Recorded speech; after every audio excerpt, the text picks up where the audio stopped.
بسم اللہ الرحمن الرحیم. یہ جو پہاڑ نظر آ رہا ہے اس کے اوپر پبلک چڑھی ہوئی ہے. یہ وہ احد کی پہاڑی ہے جس کے اوپر رسول اللہ نے کچھ تیر انداز بٹھائے تھے اور وہ مال غنیمت لوٹنے کے چکر میں جو ہے نا رسول اللہ کو اکیلا چھوڑ کے بھاگ گئے تھے.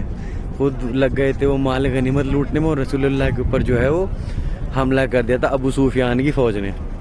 تو یہاں پہ بتانے والے پوری ڈیٹیل نہیں بتاتے. یہی وہ جگہ ہے جہاں پہ ذوالفقار نازل ہوئی تھی اور جہاں پہ رسول اللہ نے کہا تھا کہ جب سب حضرت علی کو بلایا گیا تھا اے علی جب سب بھاگ گئے تو تم کیوں رکے ہو. تو یہ وہ مقام ہے اور اس کے بارے میں یہاں غلط ڈیٹیل دی جاتی ہے لوگوں کو کہ جی صحابہ اکرام نے جنگ فتح تھی کسی نے نہیں فتح کی تو اور ان کی وجہ سے رسول اللہ کی جو ہے نا دانت جو ہے وہ شہید ہو گئے تھے کیونکہ وہ لوگ بھاگ گئے تھے یہاں سے. تو سب کچھ یہاں پہ غلطی پڑھایا جاتا ہے. کوئی بھی صحیح نہیں بتاتا کسی کے بارے میں نہ. بس ہر جگہ صحابہ صحابہ صحابہ اور کوئی کہیں رسول اللہ ان کے بچوں کا کہیں کوئی نام نہیں ہے یہاں پہ. پورے ابھی تک میں نے سعودی عرب میں کہیں بھی کسی کے منہ سے یہ نہیں سنا کہ امام حسین کون ہے, رسول اللہ کے بچے کہاں ہیں, جناب فاطمہ کون ہے, ٹھیک ہے, حضرت علی کون ہے. نہ بس ایک ہی لفظ یہاں پہ چلتا ہے صحابہ نے اس پہاڑی پہ چڑھے صحابہ. ارے بھائی بھاگے بھی تو صحابہ ہی ہیں جبکہ قرآن میں ذکر آتا ہے نبی جو تمہیں جنگ میں چھوڑ کر بھاگ گئے وہ کافر ہیں. ٹھیک ہے, تو یہ مطلب کیونکہ میں جن لوگوں کے ساتھ آیا ہوا ہوں تو یہ ہے نا سنی ہے تو یہ اس لیے صحابہ کی بات کرتے ہیں. تو ان کو مطلب یہ اہل بیت کے بارے میں نہ تو جانتے اور نہ انہوں نے پڑھا ہوتا ہے کیونکہ ان نے پہلے انہیں کفر اور نشر کے اتنے زیادہ فتوے سن رکھے ہوتے ہیں. ان کو کچھ بھی پتہ نہیں ہوتا. یہ بس وہی کتابیں پڑھتے ہیں جو ان کے علماؤں نے ڈکلیئر کر دی کہ بس یہ پڑھنی ہے اور بس وہی بتانی ہے. تو یہ وہی اسٹوری بار بار ریپیٹ کیے جاتے ہیں.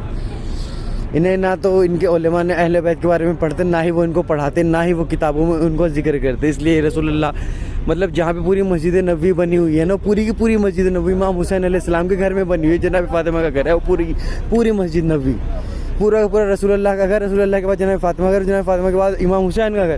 پوری مسجد نبوی جو ہے وہ امام حسین علیہ السلام کا گھر ہے. لیکن کوئی نہیں جانتا کہ یہ کیا ہے. بات مسجد نبوی ہے. ارے بھائی کس کے گھر پہ بنی ہوئی ہے؟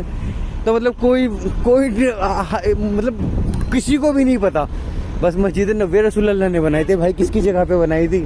بھائی امام حسین کے گھر کے اوپر بنی ہوئی ہے. نیچے جتنا بھی صحن انہوں نے کور کیا وہ سب امام حسین علیہ السلام کا گھر ہے.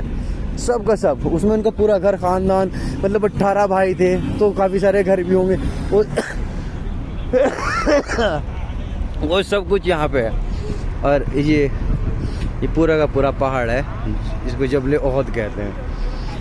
اسلام کی دوسری سب سے بڑی جنگ ہوئی تھی یہاں پہ اور اسی میں صلی اللہ کے دانت جو ہیں وہ شہید ہو گئے تھے کیونکہ صحابہ چھوڑ کے بھاگ گئے تھے آپ کو. اور جس سے جنگ تھی وہ بھی کمال کی بات دیکھو وہ بھی صحابی تھا, اس کا نام ابو سفیان تھا. ٹھیک ہے, اور جس کی وجہ سے دانت شہید ہوئے تو دیکھو وہ بھی صحابی تھا. کمال کی بات ہے اس کا نام خالد بن ولید تھا. مطلب آپ کیمسٹری دیکھیں کتنی خطرناک ہے اور پھر بھی ہے نا صحابہ زندہ باد تھے. مطلب کچھ بھی آپ کچھ بھی کہ جی وہ فلاں ہے نا تب تک ایمان نہیں لائے تھے پھر بعد میں ایمان لائے. ابے قاتل تو قاتل کہا جائے گا نا چاہے ایمان لائے نہ لائے. تو خیر واٹ ایور مطلب سمجھ سے باہر ہیں ان لوگوں کو کچھ پتہ ہی نہیں ہوتا ہے.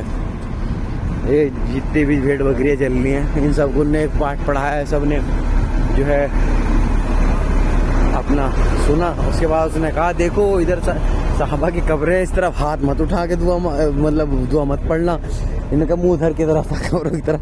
انہوں نے ایک دم جو ہے دوسری طرف منہ پھیر لیا. انہوں نے کہا چلا وہ شرک ہو جائے. مطلب کچھ بھی ہم بھی قبروں پہ جاتے تو بھی ہاتھ اٹھا کر ایک بار الحمد 3 بار کل اللہ کی تلاوت کرتے. پر کچھ بھی